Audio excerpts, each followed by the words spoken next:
jika teman-teman misalnya tahu aset ya gitu. Aset itu ada dua jenis ya. Namanya aset kita bilang saja aset paper dan non paper gitu. Non paper itu seperti contoh rumah, seperti emas ya, seperti mungkin ya jam-jam tangan, jam antik gitu-gitu ya, yang ada fisiknya lah. Kalau yang aset paper itu teman-teman bisa dapat bisa kasih idenya seperti apa contohnya? Aset kertas namanya. Deposito, Pak. Oke, terus ada lagi? Silakan. Obligasi. Oke, kemudian ada lagi?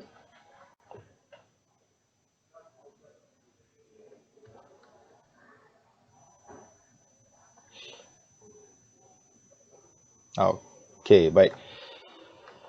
Jika saya bisa kasih gambaran kasarnya, berarti kalau kayak kelas 6 SD ya, konsep investasi itu asetnya itu ada kayak 6 kelas saya bilang aja. Kelas satunya itu adalah tabungan deposito. Kelas 1 dan 2 adalah tabungan deposito. Ingat, semakin naik ke atas berarti semakin sulit dan tentu returnnya juga makin better, tapi tentu resikonya juga makin naik. Kelas 1 tabungan, kelas 2 deposito, kelas 3-nya itu adalah obligasi ya, surat utang ya, atau bahasa Inggrisnya adalah bonds. Kelas 4-nya adalah reksadana ya, itu adalah persiapan untuk bermain saham.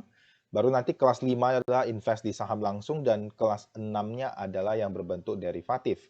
Seperti misalnya teman-teman pernah dengar trading ya, trading kontrak emas, trading forex, trading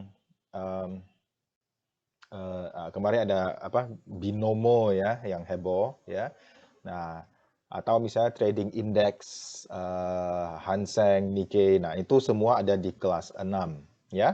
Nah, jadi di bank kita cuma punya dua, yaitu yang di kelas 3 dan kelas 4, yaitu obligasi dan reksadana. Khusus untuk hari ini kita akan lebih fokus di bonds-nya dulu. Ya, dari teman-teman ada yang pernah invest atau ada yang pernah dengar, sorry. Ada yang pernah invest, ya saya pernah beli, misalnya pernah beli ori suku. Silakan kasih respon reaction di Zoom-nya itu dengan jempol misalnya ada, atau jempol atau raise hand gitu ada. Silakan.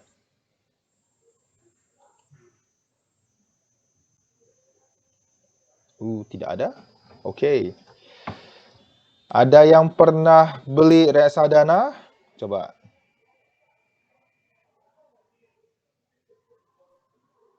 Pernah. Kasih jempol, belum disuruh jawab.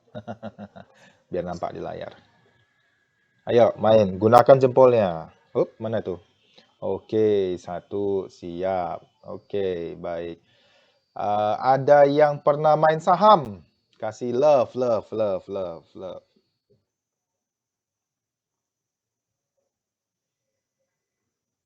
Oke, baik. Siap. Oke, pertanyaannya berikutnya adalah dari beribu-ribu orang yang ada di dalam ruangan ini, cuma satu yang raise your hand. Saya mau sampling dulu. Berarti oke. Saya kasih kalimatnya lagi. Berarti rata-rata dari kita di ruangan ini adalah menempatkan, kalau misalnya ada duit, lebih banyak tempatkannya di tabungan dan deposito gitu ya. Kalau setuju, kasih love, kasih respon love.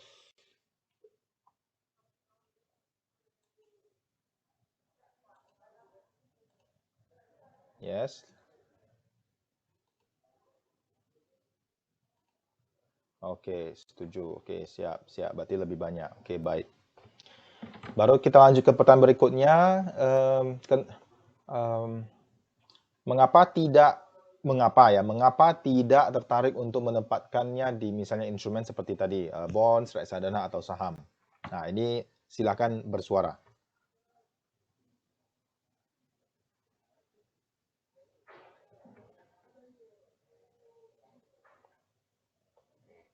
Ayo. Apakah nggak ada duitnya, atau saya nggak tahu, atau saya ini dan itu, apa pertimbangannya? Boleh sharing dong ke kita, jadi kita tahu kira-kira, oh rupanya ini yang kita harus coba perbaiki mindset-nya. Ayo jawab, Pak. Silakan. Kalau di Ayu pribadi, memang Ayu belum pernah itu. Nah, jika memang terkait dana sih memang tidak banyak ya Pak ya. Tapi kalau memang ada kecil-kecilan lebih ke emas. Oke, baik. Berarti aset non kertas gitu ya. Eh, Ya. Kertas, emas. Emas itu kenapa emas boleh tahu? Yang pertama sih kalau di Ayu kan memang sesuai dengan budget ya. Karena kalau memang kalau menabung juga kita kalau dari sisi penghasilan sekarang paling dari gaji belinya tuh yang katakanlah yang kecil-kecilan segram gitu sih Pak. Sebenarnya bukan nggak kepengen main beli FR atau gimana, tapi kalau di Ayu memang kendalanya budgetnya belum ke situ Pak. Belum ada. Oke, mini goal ya, mini goal ya. Enggak apa, yang biasa aja. Oh ya, oke. Berarti emas 99 atau emas perhiasan? Perhiasan Pak. Oke, siap. Oke, ada teman-teman yang lain mau coba berikan pendapatnya dari sudut pandangnya teman-teman sendiri? Silakan.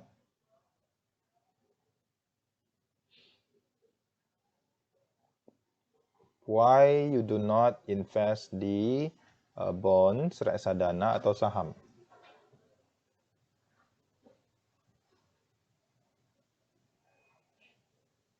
Saya nunggunya cuma 1 menit ya, jadi nggak lama-lama ya.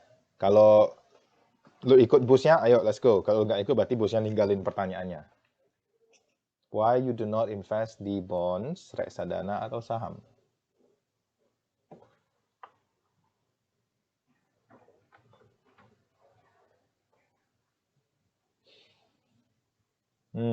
Oke, baik. Oke, kalau gitu saya tambahin kalimatnya. Teman-teman, untuk supaya teman-teman menjadi seorang penasehat keuangan lah kita bilang ya. Keren banget namanya. Ya memang ya financial advisor, penasehat keuangan. Basically lu harus punya DNA-nya. Tahu DNA-nya ya. Jadi it has to be in your blood. Oke? Oke, it has to be in your blood. Harus ada DNA-nya di dalam darahnya teman-teman, ya. Kenapa ini penting? Karena bagaimana teman-teman, misalnya gini. Didi, kita sedang melihat satu sama lain. Didi, rambutnya keren. Ya, rambutnya keren, ya kan? Didi pakai misalnya apa itu? Hair wax ya? Apa itu? Hair wax gitu loh. Hair waxnya apa? Minyak rambut. Pakai minyak rambut. Mereknya misalnya Gatsby gitu ya kan. Sekarang kerjanya di perusahaan yang namanya apa ini? Tanco. Ya kan? Jualan minyak rambut juga. Dia gimana bisa promosiin Tanco kalau dia sendiri pakainya Gatsby? Nah, gitu bahasanya. Ya. Ini lu tidak akan bisa lakukan itu karena tidak ada DNA-nya. DNA itu kayak ya darah lu nggak ada itu. Ya, saya paling gampangnya gini. Lu tahu Raffi Ahmad ya? Tahu. Oke, tahu Raffi Ahmad. Oke. Kalau Raffi Ahmad itu jidatnya kayaknya mungkin mungkin lebih lah. Saya bilang aja jidatnya 10M lah contoh. Oke? Ya, maksudnya jidatnya udah jidat 10M gitu loh. Teman-teman, kalau tadi kita tanya masih tabungan deposito, mohon maaf ini tidak ada maksud untuk merendahkan teman-teman ya. Berarti saya bilang aja jidatnya masih 200 juta contoh, ya kan? Nah, sekarang teman-teman yang tidak ada DNA-nya tadi, DNA let's say obligasi, reksadana saham, terus tiba-tiba satu meja dinner dengan Raffi Ahmad yang jidatnya 10M. Pertanyaannya, lu mau ngomong apa ke dia? Nah, gitu loh. Lu mau ngomong apa ke dia? Lu berharap dia bisa beli produk kamu. Lu berharap bahwa Raffi Ahmad punya 10M nih contoh.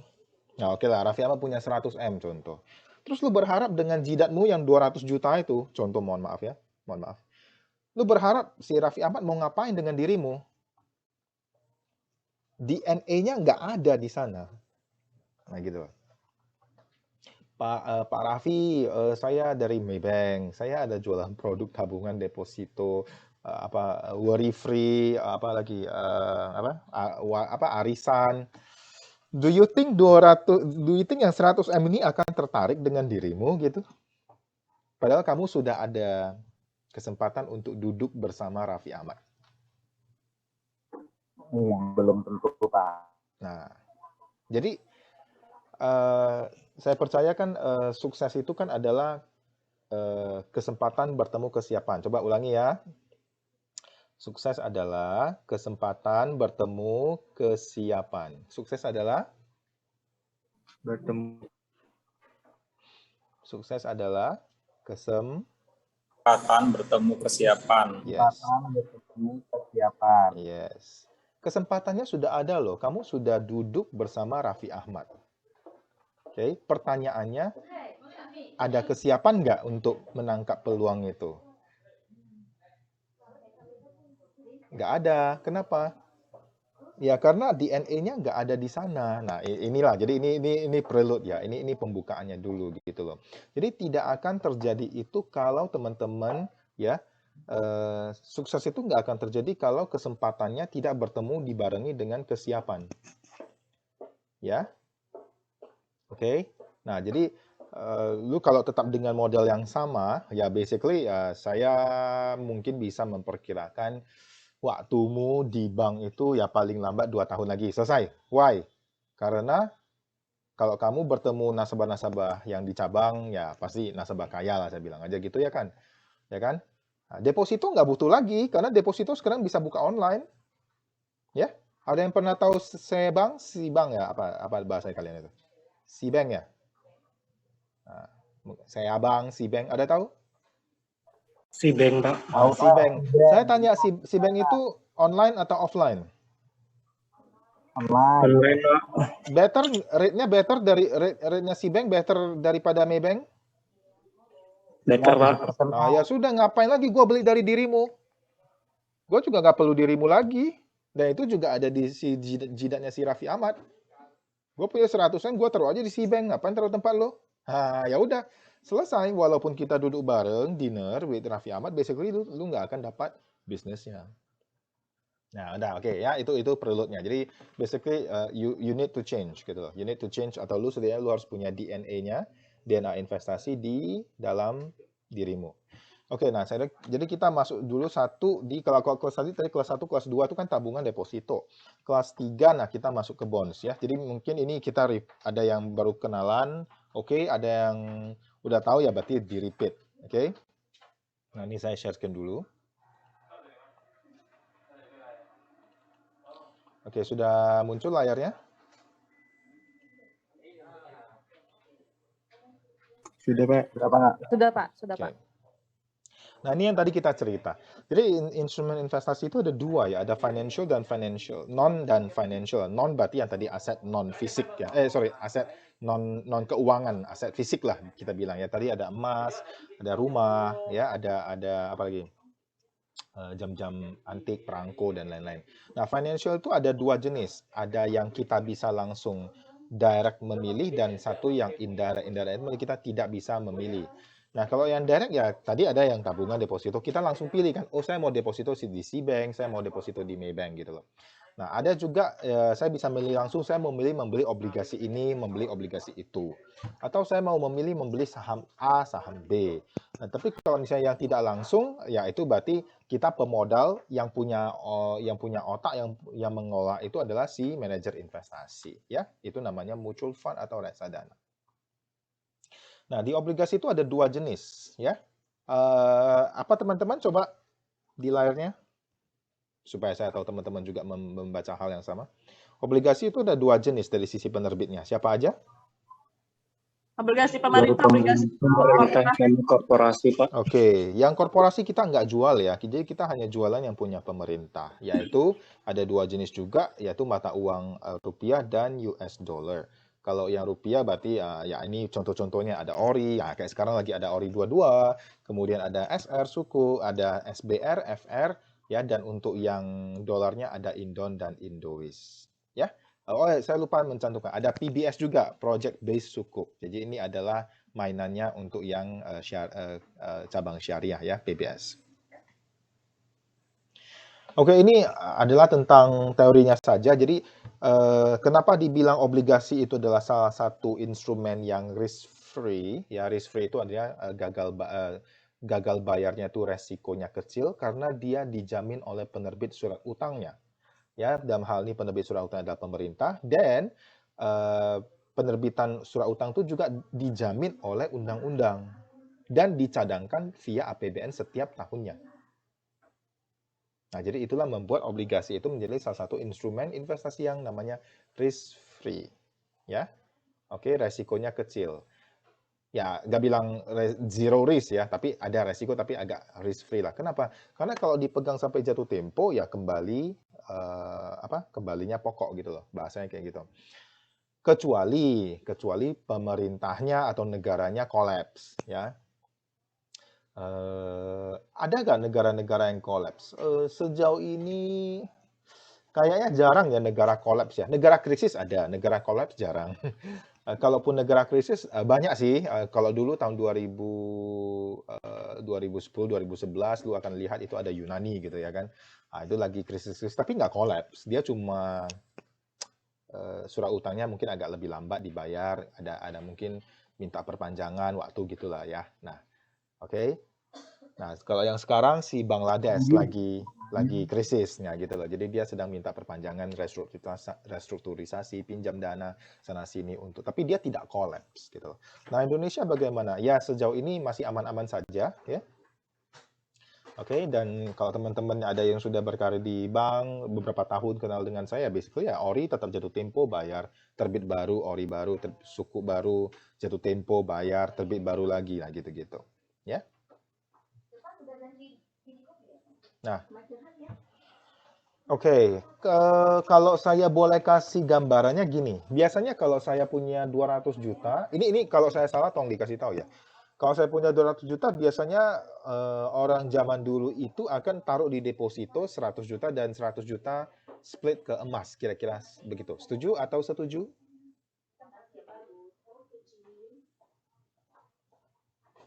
Setuju, Pak. Setuju, baik.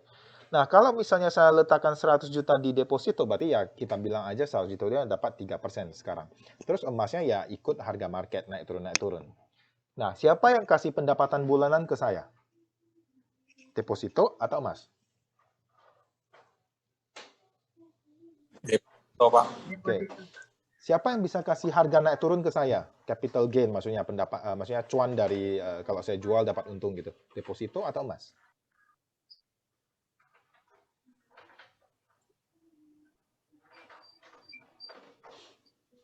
Mas, Oke. Baik. Pertanyaannya kalau emasnya belum naik berarti saya keep dong, saya hold dong gitu ya. Setuju ya? Iya, Pak. Oke, kalau lagi turun saya hold berarti kan asetnya menjadi tidak produktif gitu bahasanya kan, tidak menghasilkan lah karena kan dia udah tidak memberikan pendapatan bulanan ya kan, kayak deposito kan ya mungkin kalau deposito 1 bulan kan berarti tiap bulan kan dapat bunga gitu kan. Nah ini emas hold tidak dapat bunga, harganya belum naik, saya hold kan berarti asetnya tidak produktif. Oke, nah kalau teman-teman bisa dapat gambaran gitu, oke. Dan bagaimana kalau sekarang 200 jutanya saya belikan bonds? Saya belikan obligasi, di mana obligasi let's say ada ini deh, nih, ada ORI 22 nih yang lagi masa penawaran hari ini terakhir jam 10 pagi ya kan. Nah, kuponnya 5,95. Oke. 5,95 berarti 200 juta. Kalau tadi yang depositonya kan kali 3%, ini kali 5,95. 200 juta full. Kali 5,95. Ada yang tahu pajak deposito berapa? 20%. Oke. 20%. Nah, oke, kalau pajaknya ORI, ya atau obligasi itu 10%. Nah, jadi kan udah lebih hemat 10% dari sisi perpajakan. Terus dari sisi pendapatan bulanannya, fixed income-nya juga better kan? Tadi kali 3% di deposito, ini kali 595. Pajaknya lebih rendah 10%. Pajaknya lebih rendah kan karena cuma 10%. Terus dia ada capital gain, potensi bisa naik bisa turun. Nah, gitu loh. Nah, jadi kalaupun sama-sama saya punya dua gambar tadi ya, 100 juta deposito plus 100 juta emas dengan 200 juta full di obligasi contoh. Mana yang lebih produktif asetnya?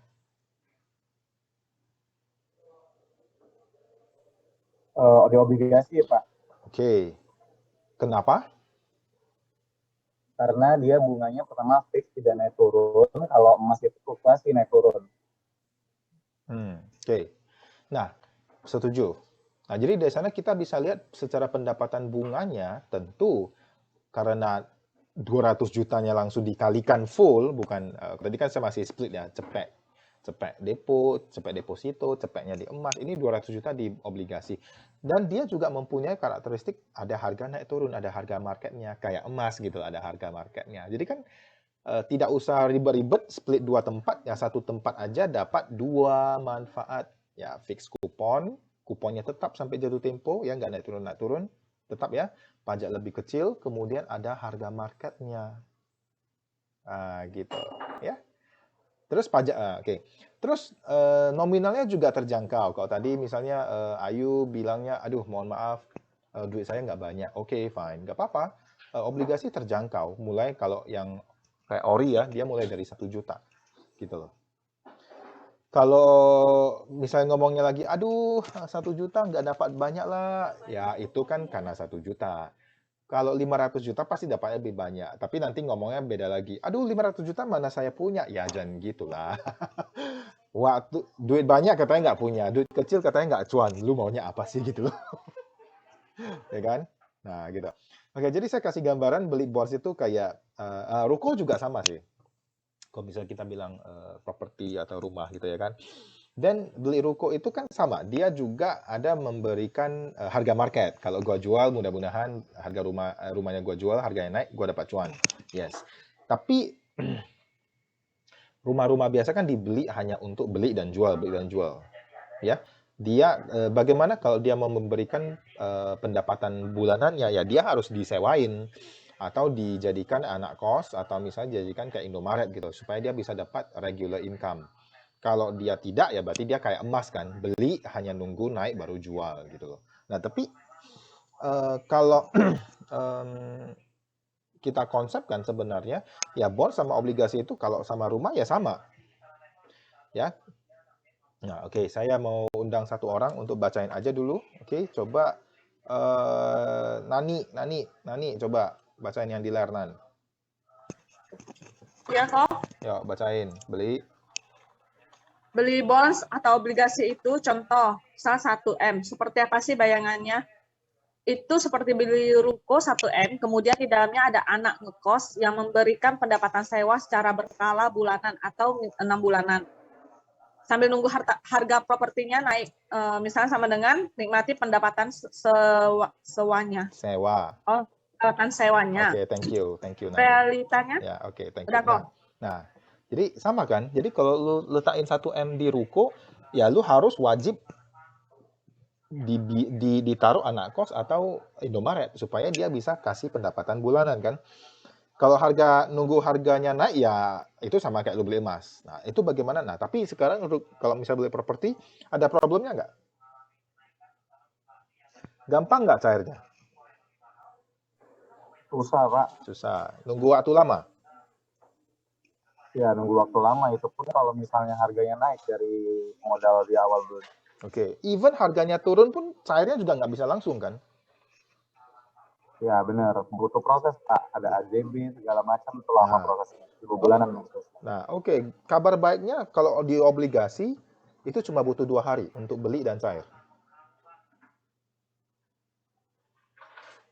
Ya benar Pak. Nah, jadi sangat liquid, ya.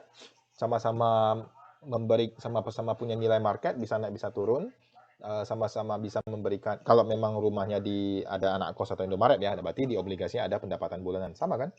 Tapi dari sisi likuiditasnya dia sangat cepat, 2 hari cair duit. Yang penting cocok harga market. Nah, realitanya ini, nah jaminan pemerintah 100%, all amount, berapapun yang ditempatkan itu dijamin oleh penerbitnya, yaitu pemerintah. Kenapa? Karena sudah ada sesuai dengan undang-undangnya, masuk dalam APBN negara setiap tahun. Nah, kalau tadi yang problem misalnya contoh model customer seperti Ayu, ya mulai dari 1 juta untuk ori suku, mulai dari 100 juta untuk FR, $20.000 untuk Indon atau Indois, ya. Pajaknya 10% kalau yang rupiah, pajak 0% untuk yang USD. Nah, jadi obligasi USD itu pajaknya 0, pajak yang USD ya. Nah, jadi terus bisa kuponnya fix dan bisa tradable sampai dengan setiap hari gitu loh. Oke. Nah, resikonya apa? Resikonya ya kalau kebelet ya jual, mungkin ya harga belum naik jual murah, ya jual rugi misalnya. Ya sama, lu kalau pegang emas kebelet lu jual rugi juga. Lu pegang rumah kebelet ya jual rugi juga. Lu pegang bonds kalau kebelet ya jual rugi juga. Ya udah, that's it. Nah, bedanya kalau emas kan lu harus simpan. Ini kertas. Nah, kalau rumah ya batunya lu simpan, tapi nggak bisa pindah-pindah. Nah, ini kertas. Lu mau pindah kemana aja ya pindah. Lu pindah ke Bali, mau cair obligasinya di Bali ya silakan. Nah, gitu. Kalau emas kan nggak mungkin ditenteng-tenteng ke Bali gitu. Oke. Oke, ini yang tadi tik.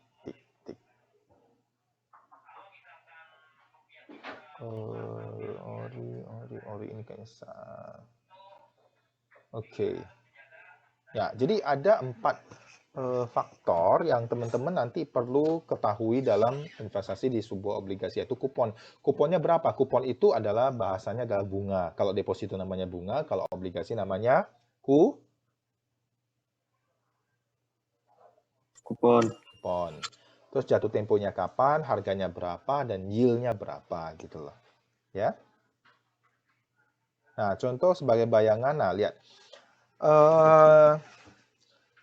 Ini suku 13605 September 2023. Oke, nah misalnya untuk customer seperti Ayu, contoh ya. Ayu saya ambil namanya aja contoh ya.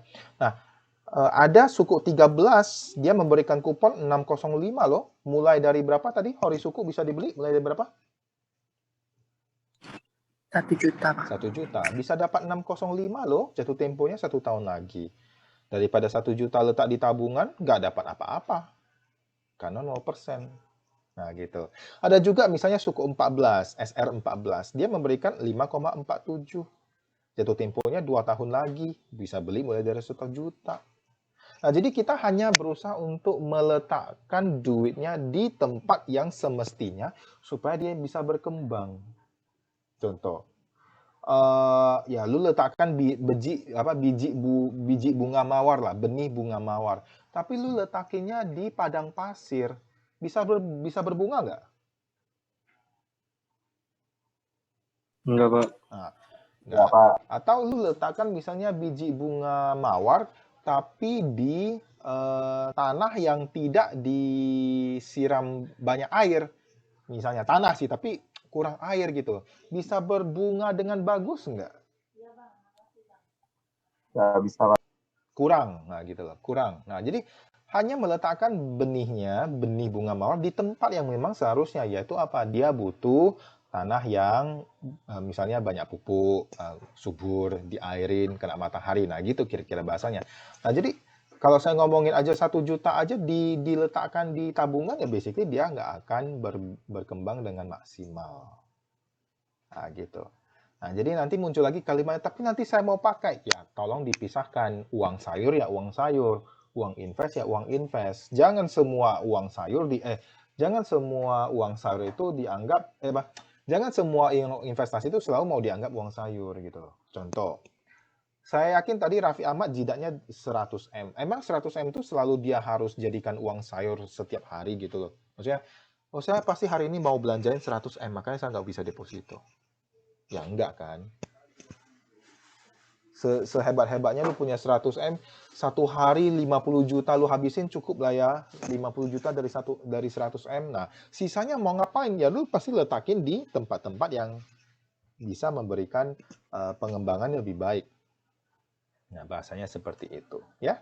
Nah, ini ada contoh-contoh obligasi pemerintah yang ini semua kuponnya fix. Jatuh temponya sudah fix juga dan jadwal pembayaran kuponnya juga sudah fix. Oke, sejauh ini ada pertanyaan?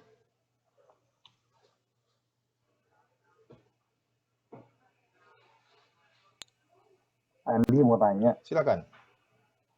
jadi kalau misalnya kita ikut obligasi ini, kalau untuk di pasar sekundernya, itu bagusnya kita ikut yang di jatuh temponya masih panjang, atau yang sudah mendekati, contoh kayak SR 13 atau 14 tadi ya, itu kan bentar lagi tuh Kak, tahun depan sudah jatuh tempo. Nah, kita lebih cocok ikut yang seperti itu atau yang masih panjang kayak PBS kan 2047 gitu Pak. Nah, tergantung kembali ke karakteristik dananya. Kayak tadi saya bilang, uang sayur sama uang investasi kan beda peruntukannya, setuju? Uang sayur ya pasti ya jarak-jarak 1 minggu lah, nggak bisa lama-lama kali ya kan? Ya kan? Pasti mau belanja dong. Kan nggak mungkin duitnya misalnya 1M semuanya letak deposito, tabungan pun tak ada, dompet pun tak ada sepeser pun. Jadi mau belanja supermarket gimana? Nah, pasti dari 1M pasti ada diletakkan misalnya 50 juta lah di tabungan buat nanti mau belanja-belanja gitu bisa pakai. Sisanya yang 950 berarti agak panjang gitu loh. Betul? Betul Pak. Nah, dari yang panjang itu dibedah lagi. Panjangnya seperti apa? Oh, panjangnya misalnya anakku misalnya 3 tahun lagi mau masuk SMP, ya kan? Oh, berarti butuh duit sekitaran misalnya 30 juta untuk pendaftaran. Ya berarti 30 jutanya tuh ya memang hanya sepanjang 3 tahun, karena sudah ada pencadangannya. Nah, tapi ya sisanya tadi yang 900 juta bagaimana? Oh, kayaknya itu nggak kepake sih, bisa lebih lama. Ya udah, berarti dia mencari sesuatu yang lebih panjang dari 3 tahun, contoh.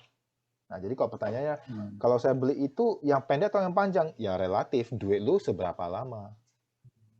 Kalau untuk resikonya Pak, kalau misalnya bicara dari resiko tuh lebih beresiko yang panjang atau Oh, tentu. Kayak tadi, ingat tadi yang kelas 1 sampai kelas 6 aja sudah sangat jelas. Tabungan deposito itu kelas 1, kelas 2. Naik ke atas, obligasi, reksadana, saham.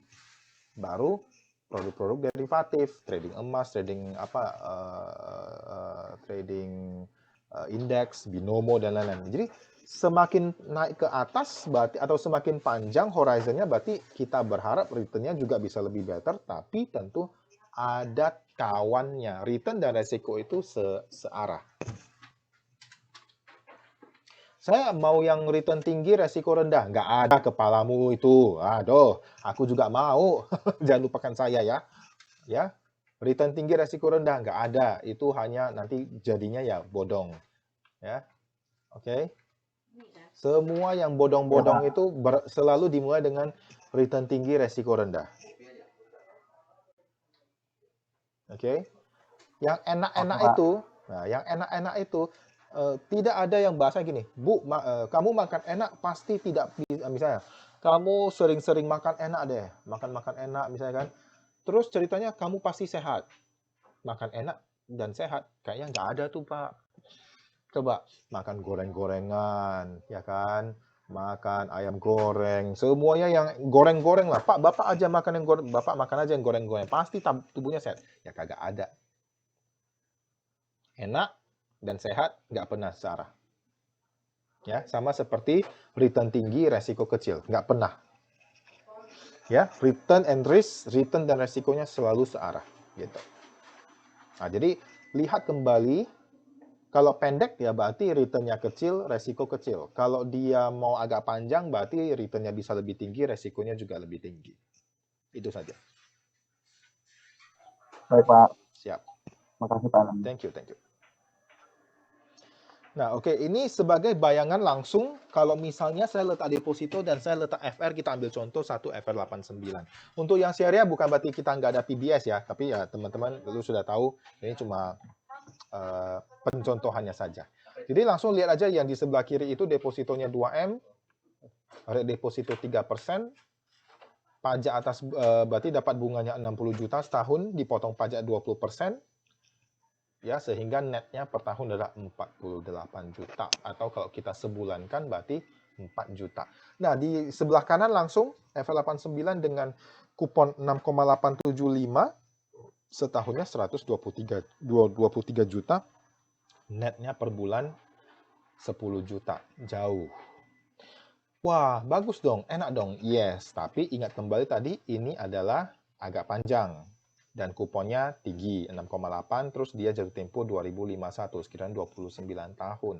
Berarti agak panjang, returnnya agak tinggi, kemudian jangkanya agak panjang. Berarti resikonya juga ada, marketnya juga bisa lebih naik turunnya lebih liar gitu ya. Naik kencang, turun kencang gitu bahasanya. Ya. Sama kan, teman-teman ingat tadi deposito and emas kan digabungin gitu loh. Emas lo juga naik turun dengan kencang loh, bukan berarti enggak loh gitu loh. Ya. Tapi katanya emasnya kan naik terus. Siapa bilang emas lo naik terus? Emasnya lagi turun loh sekarang. 6 bulan yang lalu naik, tapi sekarang lagi turun.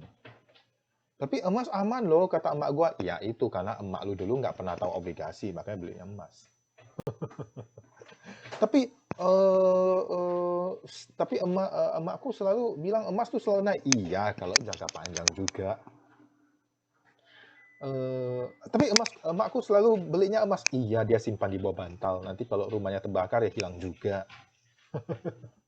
Ya, nah oke. Terus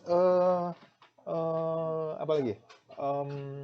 Kalau properti kan butuh modal lebih besar ya untuk milenial ya kan. Ya, lu kalau nggak ada 100 juta ya susah lah beli rumah ya kan, DP-nya aja udah 20 juta minimal misalnya kalau rumah yang RS gitu loh, tipe berapa, tipe 64 gitu kan.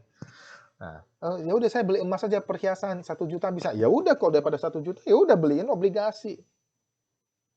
Emas hilang di gondol, kebakaran meleleh ya kan. Nampak tetangga sebelah datang hilang. Nah, kalau ini kan nggak bisa, ini kan kertas ya kan, yang bisa mencairkan hanya dirimu. Cair ke rekening sendiri. Surat kepemilikan hilang, minta banknya print ulang. Nah, selesai. Nah, gitu. Ya, oke. Okay? Nah, kalau tadi yang rupiah, ini yang dolar. Nah, lihat. Oke. Okay? Ini ada contoh, let's say misalnya Indon 52. Nah, ada yang nampak Indon 52 itu kuponnya berapa? Sebelah kanan. 430. 4,3% net loh ini, net loh. Ya kan, deposito 1% aja masih potong 20. Ini 4,3 pajaknya 0 net. Ya, tapi jangkanya agak panjang. Wah, jangka panjang berarti harus dikunci sampai 2052. Bukan dikunci loh sayangku. Sama kayak beli emas kan, bisa cari kapan aja, yang penting nggak ikut harga market. Nah, gitu. Ya. Pak Andri, mau Ya. nanya dong, Silakan. untuk yang dolar ini Pak. Kalau misalnya ada case nasabah, dia kan ikut MPI nih Pak. Ikutnya itu, MPI ini kan dolar Pak. Terus dia sudah, kalau misalnya sama cair, kena penalti itu dia rugi hampir 3.200 dolar. Nah, kalau misalnya dia cairkan, pindah ke, ya kalau ini kan Indois, pindah ke Indois, itu kira-kira balik modal yang 3.000-an itu bisa balik nggak ya Pak?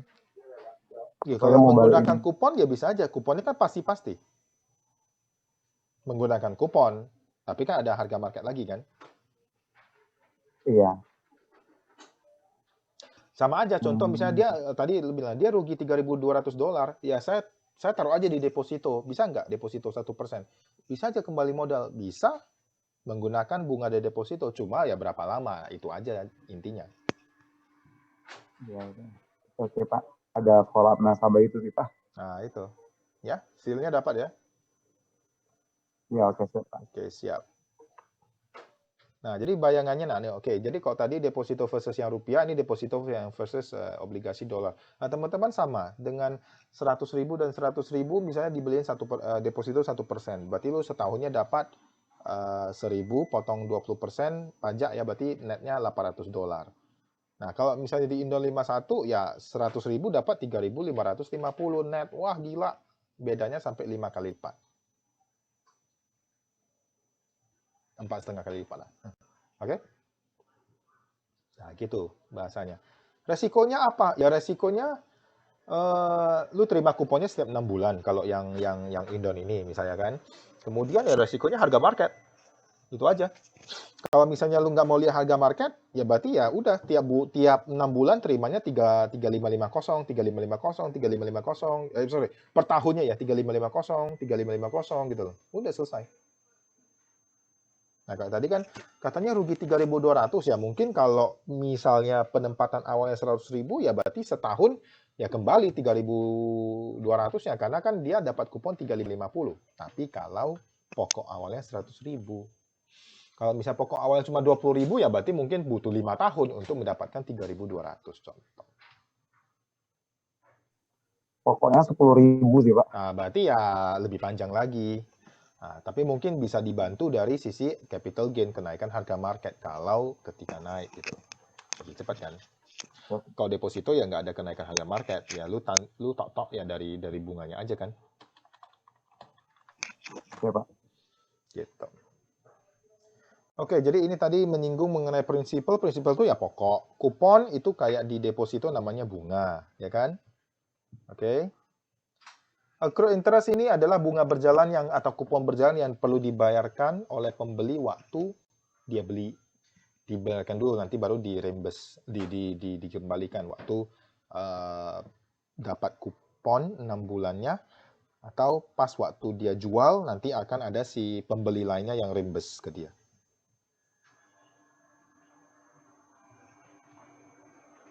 Nah, ini hanya beberapa terminologi bahasa-bahasa. Oke, ada premium, at par, at discount. Jadi kalau at par itu berarti kalau saya bilang, saya kemarin baru beli bonds loh di par 100, di par, di harga par. Berarti artinya dia beli di harga 100. Oke. Kemudian kalau at premium berarti harganya di atas cepek. Kalau at discount tuh harganya di bawah cepek. Oke, kemudian yield ini adalah oke. Jadi gini. Teman-teman ingat sesuatu ya, obligasi itu adalah satu-satunya investasi yang bisa ada kepastiannya. Loh, pasti gimana? Tadi kan Andi katanya ada harga naik turun. Iya, pasti harganya balik ke cepek. Oke, kapan dia balik ke cepek? Waktu jatuh tempo. Nah, jadi kalau misalnya lu beli sekarang, misalnya harganya cepek, jatuh tempo 3 tahun lagi, ya udah balik ke cepek. Kalau misalnya lu beli sekarang misalnya harganya 98%, ya kan? Berarti nanti 3 tahunnya pasti balik ke cepek. Pasti. Iya pasti. Jamin. Potong leher Andi kalau enggak. Ya? Oke? Kalau lu beli di 100.02 misalnya, ya 3 tahun lagi balik ke cepek. Ketika jatuh tempo. Oke? Nah, jadi kalau misalnya saya beli di cepek, 3 tahun lagi jatuh tempo ya berarti setiap tahunnya ya saya tidak mendapatkan saya tiap tahunnya mendapatkan kuponnya kan tiap tahun kupon fix tapi tidak ada capital gain jika saya pegang sampai jatuh tempo ya. Nah, tapi kalau misalnya saya beli di 98 contoh berarti jika saya pegang sampai jatuh tempo kan di ujung dari jatuh temponya berarti ada harta karun 2% yang sedang menunggu saya. Kenapa? Karena kan saya beli di 98 jatuh temponya jadi cepek. Berarti selain saya terima kupon setiap tahun, saya juga ada harta karun 2% menunggu di ujung gitu. Nah, itulah yang nanti kalau dihitungkan semuanya, kupon 3 tahun ditotalin ditambah harta karunnya itu jadilah namanya yield. Nah, yang warna merah ini penting. Tingkat imbal hasil ini berhubungan negatif terhadap obligasi. Jadi yield-nya naik, harganya turun. Teman-teman harus ingat, ini rumus. Yield naik, harga turun. Ya. Apa? Yield naik, harga Turun, Pak. turun. Yield turun, harga Naik. oke, udah itu aja. Ya. Deposito naik, suku bunga naik, obligasi cenderung kebalikannya, turun. Ya. Suku bunganya kalau naik, harga obligasi cenderung turun. Kebalikannya, kalau suku bunganya turun, harga obligasi cenderung naik. Itu. Ya, nah Ini menjelaskan yang tadi. Lihat contoh ini simple. Nah, FR90 itu ada warna merah dan warna biru ya. MBI beli, MBI jual. Ini sama kayak falas. Berarti ada harga kiri, ada harga kanan. Ya. Nah, kalau misalnya teman-teman lihat MBI jual berarti Maybank jual, nasabah beli. Maybank jual ini anggap saja harganya di 96. Ya. Berarti harganya at par, at discount, atau at premium? At diskon, Pak. At discount. Nah, kupon FR90 ini berapa? 5,125, Pak. Nah, karena harganya at discount, ingat, harga at discount. Berarti harga diskon, harga turun. Yield-nya berarti Yield-nya naik, Pak. naik di atas kupon. Loh, kenapa yield-nya naik di atas kupon? Kan kuponnya 5,1. Kenapa yield-nya bisa 6,0876 itu ya? Karena Di diskon, Pak. ya, karena diskon 96. Jadi kalau pegang sampai jatuh tempo, ada 4% harta karun yang sedang menunggu di ujungnya kan, untuk dibagi lagi ke kita. Nah, kalau itu ditambahin semua dengan kupon-kupon setiap tahun yang diterima, nah jadi sebenarnya setiap tahun tuh kita bukan terima, kalau pegang sampai jatuh tempo ya, berarti sebenarnya setiap tahun kita memang terima 5,1. Tapi karena ada tambahan 4% di ujung, berarti kalau kita totalkan semuanya, setiap tahun kita sebenarnya terimanya 6,08. Kalau kita pegang sampai jatuh tempo dan menerima harta karun yang 4% itu ditambahin. Nah, itu bahasanya yield. Oke, saya berhenti di sini sebentar. Oke, ada pertanyaan? Pak Andri, Yap. mau tanya nih. Kalau lihat dari harga yang keluar pagi ini kan, Pak, Yes. kayak MBS sendiri itu kan makin lama makin turun nih, Pak. Modalnya kan, modal nasabah jual aja itu udah 90,50. Itu ada kecenderungan makin turun nggak ya, Pak ya? Maksudnya tuh yang menyebabkan dia makin turun tuh apa gitu, Pak? Sedangkan resesi kan kita masih gosipnya nih tahun depan kan. Apa karena suku bunga depo naik atau gimana, Pak? Soalnya nengok dari harga tadi makin turun gitu, Pak. Jadi bisa jadi, menurut Pak Andi gimana? Jadi bisa jelasin ke nasabah gitu. Oke. Ingat tadi harga obligasi itu momok hantunya siapa? Obligasi itu takutnya sama siapa? Takutnya sama apa? Suku bunga, Pak. Suku bunga. Jadi obligasi itu takutnya sama suku bunga. Kalau suku bunganya naik, dia takut obligasinya. Kalau suku bunganya turun, nah obligasinya senang. Nah, sekarang suku bunga mau naik apa turun? Mau naik katanya, Pak. Mau naik, berarti obligasinya takut nih. Takut berarti turun. Oke, nah kembali pertanyaannya. Kalau lagi turun gimana yang sudah beli misalnya? Well, ya sudah, kan peruntukannya memang, ingat kembali tadi, peruntukannya apa nih? Uang sayur, oke, anak mau sekolah, anak mau masuk SMP dalam 3 tahun, atau di luar itu. Oke, ya tapi kan tambah turun. Aduh, tolong ditenangkan dulu kayak tadi. Yang ingat yang konsep 100 juta deposito, 100 juta emas. Waktu emasnya turun, dia takut nggak? Ya enggak. Loh, kenapa nggak takut? Kan emasnya turun. Iya, tapi kan emasnya pegang. Ya, dia pegang 1 kilonya kan. Ya sama, lu kan juga pegang obligasinya. Unitnya sama, cuma harganya lagi turun. Tapi lu tetap dapat kuponnya kan? Fix. PBS 29 berarti berapa tuh? 32 ya? PBS 32, PBS 29. Berarti 6,3. Iya. Coba. Bakalan turun lagi nggak ya, Teh? Sepertinya tekanan masih ada. Kenapa? Karena hari ini ada rapat BI dan kelihatannya mau naik suku bunga. Dan BI masih ada rapat 2 kali lagi, November, Desember kan gitu. Dan Bank Sentral Amerika yang di luaran juga masih ada rapat 2 kali, November, Desember. Tekanan masih ada. Bakalan bisa turun dari 90 nggak, Pak? Itu market. Ya. Pernah ya, Pak ya? Itu market, tapi tekanan masih ada.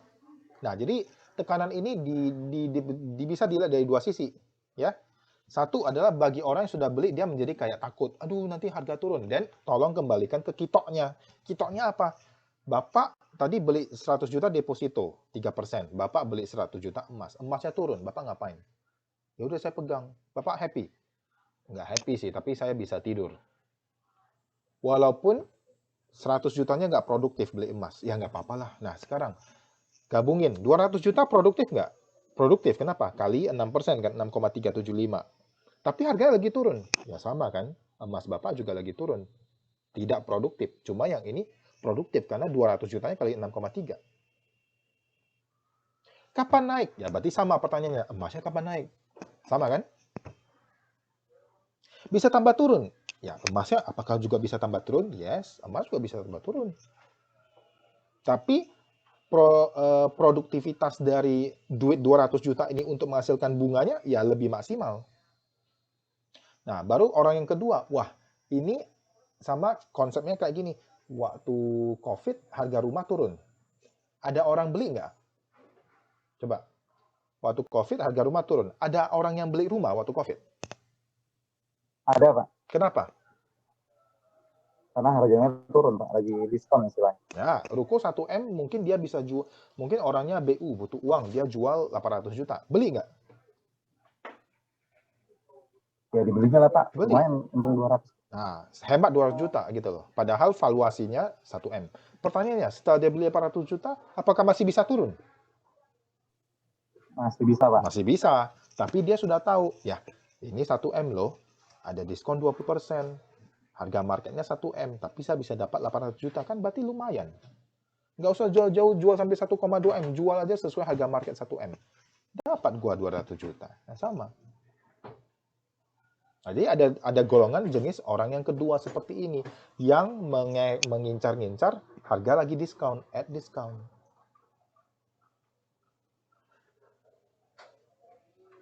Oke, apakah orang yang beli rumah 1M sebelum COVID, beli rumah 1M. Terus setelah COVID, harga rukonya jatuh jadi 800 juta. Terus dia nggak beli. Ada orang yang beli juga. Why?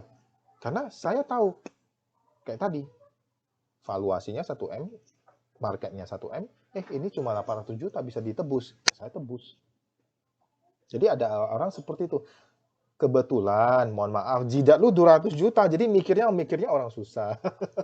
Tapi kalau misalnya ketemu Raffi Ahmad, ya, wah, 1M, 800 juta, beli. Nah, udah selesai. Tapi nanti duitnya kecemplung di sana loh, nggak gerak-gerak. Nggak masalah, karena saya invest. Tapi nanti Bapak nggak ada uang sayur, nggak tenang. Saya sudah cadangkan uang sayur 1M buat siapa? Siapa nama istrinya? Nagita. Nagita. Oh, gue udah kasih 1M ke Nagita. Oh iya, Nagita udah tenang-tenang aja pokoknya. Gitu. Jadi udah ada perencanaan alokasinya. Kalau orang yang jidatnya 100M udah ngerti ini. Dia harus invest dan dia ada cadangan uang sayur. Nah, tapi kalau jidat 200 juta ya amsyong. Gitu. Mau beli rumah, makannya susah gitu contoh. Nah, itulah yang tadi saya bilang di awal, DNA-nya harus ada dulu. Dan lu kalau nggak mulai ya siap-siap wassalam, susah juga hidupnya, nggak bakal naik kelas. Pak, boleh nggak ya Pak ya? Ini kan lagi momennya nih, kayak tadi kan modal 9150. Yes. Salah nggak kalau misalnya kita kasih nasabah harga 95 misalnya Pak? Jadi kan bisa saja by request. Takutnya nasabahnya kan gimana gitu nampak kalau makin turun kan kita mau cari cuan yang gede nih, mumpung lagi diskon besar-besaran. Ya, bisa saja itu seni menjual. Ya sama. Kalau misalnya lu tukang properti lah, lu agen properti. Ya kan? Bisa jual lebih tinggi, kenapa bisa dapat komisi 500 juta, kenapa hanya mau dapat komisi 50 juta gitu contoh. Ya. Oke, itu seni, art of selling ya. Takut gini aja Pak, nanti pas kasih harga 95 rupanya dia jatuh di bawah 90. Tapi tadi kan Bapak udah jawab kan ya. Kembali ke peruntukannya, kan tadi saya bilang, kembali ke peruntukannya. Dan belum tentu juga gini, ketika lu nawarin tadi yang rumah 800 juta ke Raffi Ahmad, dia jatuh ke 700, dia rasa oke, fine aja. Iya sih. Lu aja kali yang jidatnya orang susah, contoh, mohon maaf ya. Buat dia oke aja. Mindset. 1M saya tebus dengan 800 juta, it's okay for me. Jual turun ke 700, it's okay for me. Lu aja yang sudah kembang kempis, aduh jatuh lagi. Ya, I'm takut okay. bawah, Pak. Nah, karena ya memang saya sudah pencadangan. Nah, gitu. Ya. Takut nanti. Nah, oke.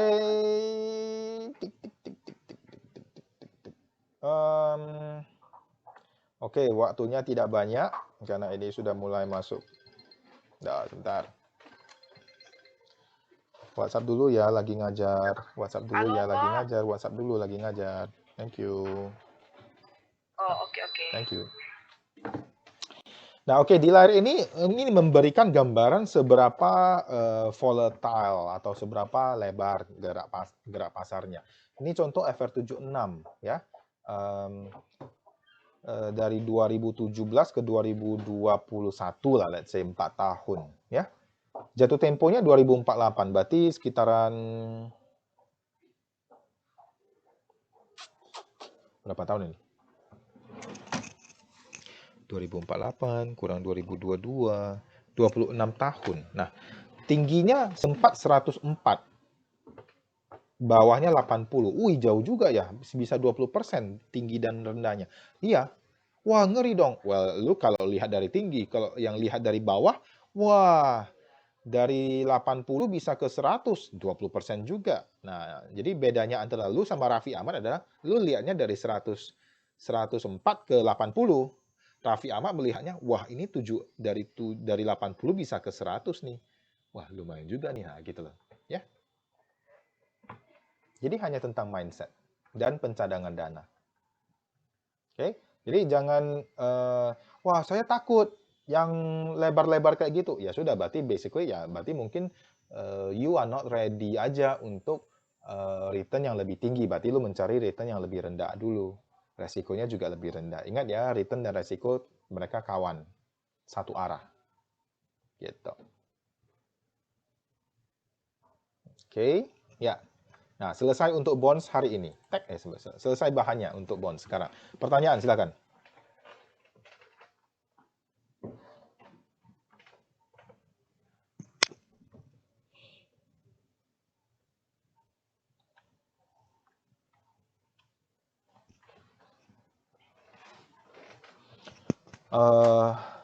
Remember ya. Ya, silakan. Boleh, Pak. Boleh, silakan.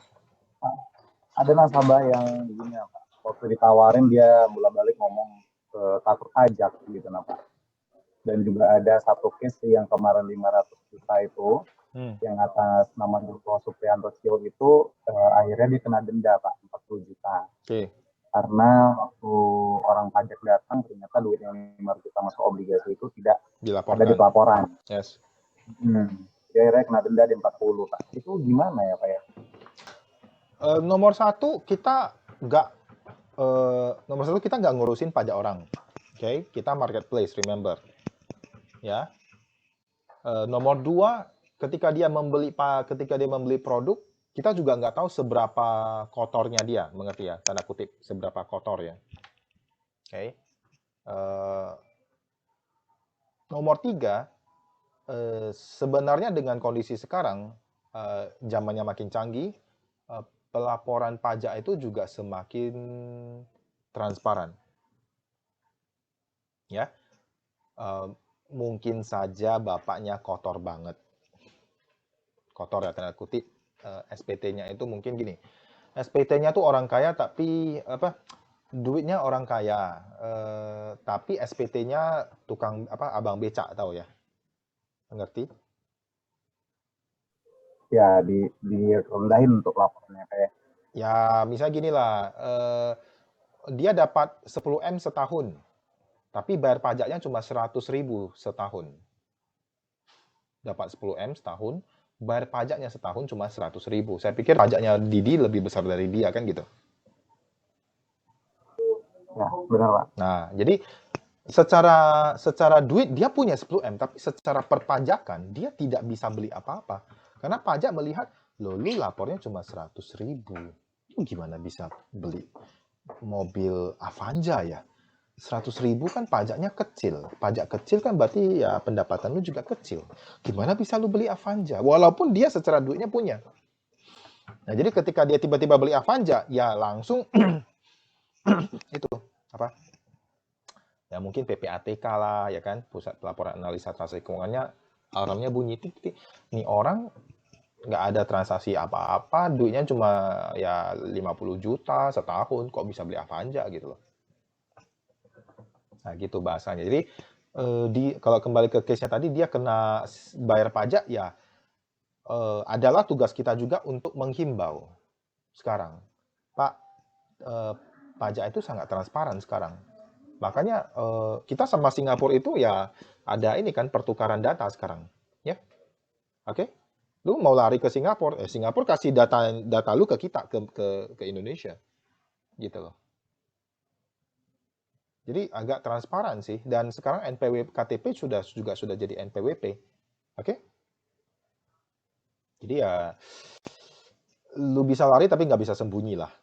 Itulah kenapa kemarin ada PPS, program pengungkapan sukarela. Dia kayak memutihkan lah, melegalkan duit-duitmu yang lu nggak laporin, lu bayar aja lah, udah nggak apa-apa, gua tutup mata, yang penting lu bayar pajaknya, udah gua anggap putih, gitu loh. Seperti jadi mungkin ini hanya tentang lu bersedia bayar pajaknya atau enggak. Kalau nggak bersedia bayar pajak, berarti lu akan terus berlari sembunyi gitu. Nah, tapi kalau misalnya lu sudah sempat bayar pajaknya, ya udah, dia jadi putih kan, ya udah sih, itu lu mau belanja apapun terserah. Ya, ada sih yang datang satu keluarga ya, 5 orang ya, ke ini Maybank yang di Medan, bawa koper isi uang tunai 20 M, masing-masing bawa koper, berarti 5 orang ada 100 M, bawa uang tunai, setor tunai 20 M masing-masing koper, gitu. Oke, semoga menjawab. Baik Pak Andi, terima kasih Pak. Siap. Oke, ada pertanyaan? Yuk. Ayo Pak Andi. Silakan. Jadi melanjutkan dari pertanyaan Bang Didi tadi, Ayu masih kurang paham Pak. Nah, yang terkait dengan pajak. Contoh nih Pak Andi, kan biasanya nih kalau apakah kan kalau di pembelian FR itu kan sudah ada pajak 10%. Yes. Ya kan? Sudah pajak 10%. Apakah itu sudah sama dengan pajak aset mereka bayar lagi ketika untuk kepunyaan aset gitu Pak Andi, atau sudah termasuk Final. udah bayar pajak di FR itu? Itu Pak Final. Pajak yang di obligasi sudah final. Jadi kupon yang dia terima itu dipajakin 10% itu final. Kayak deposito. Deposito udah final. Benar. Tapi maksud Ayu, apakah dia akan ketika dia nanti pelaporan SPT, apakah dia dikenakan pajak lagi atau sudah Tidak. clear aja satu? Udah clear. Oh, sudah clear ya. Tidak mungkin dipajakin 2 kali. Ya, itu maksud Ayu. Jadi kan nggak mungkin 2 kali kan? Tidak. Tapi dia laporin. Nah, jadi benar Pak. Berarti ada dua sisi. Jadi ada 2 sisi. Jika dia misalnya si Raffi Ahmad, dia nggak laporin 100 M-nya, terus dia beli FR. FR kupon atas FR-nya dipajakin 10%, itu jelas. Kupon atas penghasilan FR-nya jelas 10%, tapi pertanyaan 100 M-nya jelas atau enggak? Nah, jadi dia kenanya di 100 M-nya itu, bukan karena FR-nya. Lu bisa beli FR 1 M, tapi SPT-nya tukang becak. Nah, kayak tadi, tukang becak. Ada duitnya. Nah, tapi secara perpajakannya dia tidak capable, tidak mampu. Nah, gitu. Tapi kalau pertanyaannya apakah beli FR-nya pajaknya sudah final? Yes, itu final. Tinggal dilaporin. Cuma masalahnya aset lu itu resmi nggak resmi, ya, itu bersih nggak bersih, itu aja. Bukan FR-nya. FR-nya sudah pasti bersih. Cuma sumber dananya, kayak gitu. Sama kayak lu buka rekening lah ya, gue mau buka rekening, gue kirim deposito 10 M. Dapat bunganya kan resmi, bukannya valid, bunganya official, bunganya ya dipajakin 20% kan, itu resmi. Nah, tinggal sumber dananya ini, apakah kamu judi kah, cuci uang kah, korupsi kah? Nah, inilah yang kena, bukan depositonya. Clear? Oke, baik, siap. Oke, saya mau bicara lebih lanjut lagi, tapi karena waktunya terbatas 9.30 dan it's trading hours, ada ada chat-chat yang sedang menunggu seperti biasa. Kalau lu chat gua kan gua responnya cepat, tapi kalau gua responnya lambat berarti gua sedang terikat ke hal-hal yang seperti ini, jadi gua nggak bisa respon teman-teman yang di samping itu dengan cepat. So kalau lu mau ikut lagi berarti besok kali ya. Ada satu sesi lagi, silakan disimpan Yap. pertanyaannya kalau mau tanya lagi ya. By the way, today ini ada di recording ya. I will put it on YouTube. You can access it using itu Rex Sumsel investment news Sumsel. Nanti di sana itu ada Linktree to Andi Panca. Nanti bisa lihat di YouTube-nya untuk playlist investment klinik bersama Andi ya. Terima kasih. Sampai jumpa di kesempatan berikutnya besok. Bye-bye. Thank you. Kita foto dulu. Foto dulu. Oke. Ayo Pak. Oke, cam on. 1, 2, 3. 1, 2, 3. Bentar. Oke, 1, 2, 3. 1, 2, 3. Mana nih? Ayo. Cam on. 1, 2, 3. Semua kasih jempol. Ting. Terima kasih, Pak. Ya, bye. Thank you, Bang. See See you. you tomorrow ya. Thank you, Pak. Oh yeah.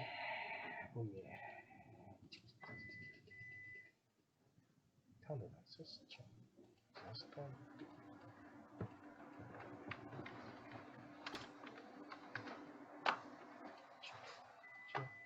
Check. Okay.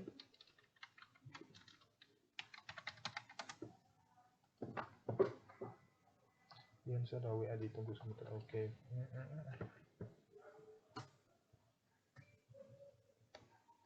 Apa nih Ferianto? Kan bisa kan harus M2U mah. Siap. Gini, M2U itu hanya gerbang ke website. Oke. Jadi sama kayak Koko mau buka Facebook. Lu kan bisa buka Facebook pakai aplikasi Facebook, setuju ya? Setuju. Atau lu bisa ketik di website kan www.facebook.com, masuk juga ke Facebook. Nah, jadi ada dua cara masuk ke website di Linkbonds itu. Lu pakai M2U kan nanti klik you klik nanti masuk ke web, atau you klik webnya. Webnya itu ada di Investment News Sumut. Jadi jadi pertanyaan bukan dia tidak mau M2U, dia mau kasih OTP atau enggak. Kalau OTP kan ibu kue M2U lah kan kok. Enggak, itu kan SMS. Oke. Karena gini, sorry kok. Selama ini wasit transaksi melalui M2U dalamnya langsung tanpa website sih. Gini, via M2U itu kadang-kadang jeleknya gini, jelek ya, ada jeleknya, tapi ada bagusnya juga. Kalau lu lama-lama nggak transaksi kan fitur security M2U-nya on sehingga dia langsung auto close. Iya. Nah, ketika kita menunggu refresh, itu kan menunggu. Iya. Kalau refreshnya nggak datang kelamaan, tui tiao kilo langsung close lo mah. Udah lu kok terpaksa ulang deh, tahu lu. Bosalah juga sih. Cuma normally I like to go straight from direct web. Oke. Karena kalau direct web dia tidak connect, dia tidak lewat M2U, jadi security-nya itu tidak terjadi gitu loh, ngerti ya? Oke. Bing apa? Bing lewat deh, Bing. Kamsia lu iko. Siap. Kamsia ko, thank you. Suku 14 Oda, aduh.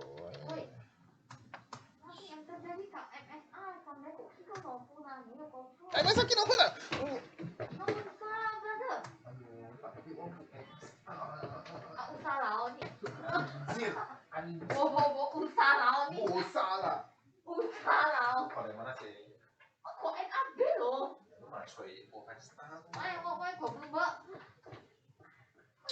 Aduh. ADPN sih. Aduh, Pak, balik ADPN.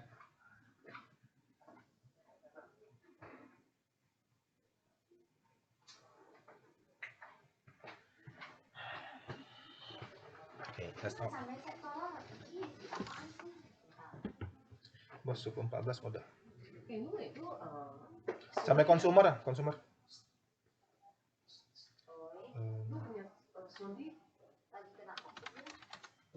Gua take out aja ya. Nah, ini dia. Oman. Baru kong saja. Baru kong lu aja, Kur. Orang lagi bahas sih Oh. Itu anti. Pak Ceng. Iya. Gue kantuk ya.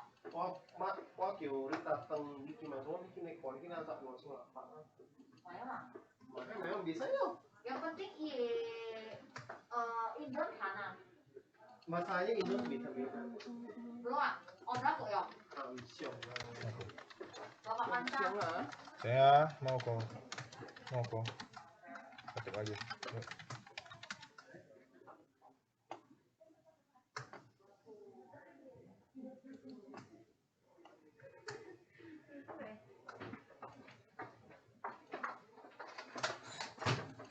Saya dulu aku selalu pakai plastik hitam. Gila, gila. Salah sih, checking. 51 masalah sih.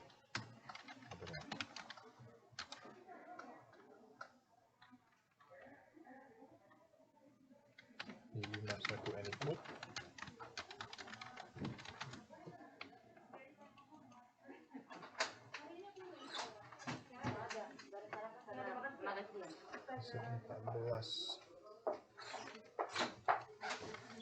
Besok 14 tangan 200 juta ada.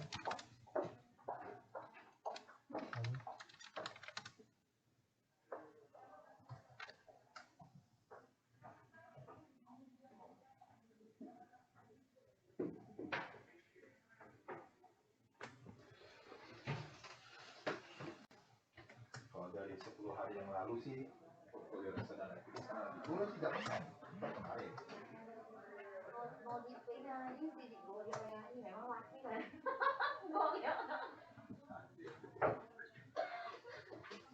Wah kan tahu cả hệ công.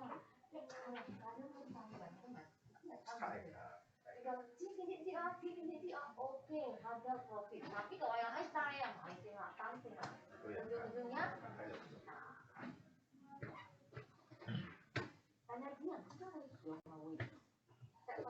Karena kan konsumen mah ngelapor kian nih konsumen.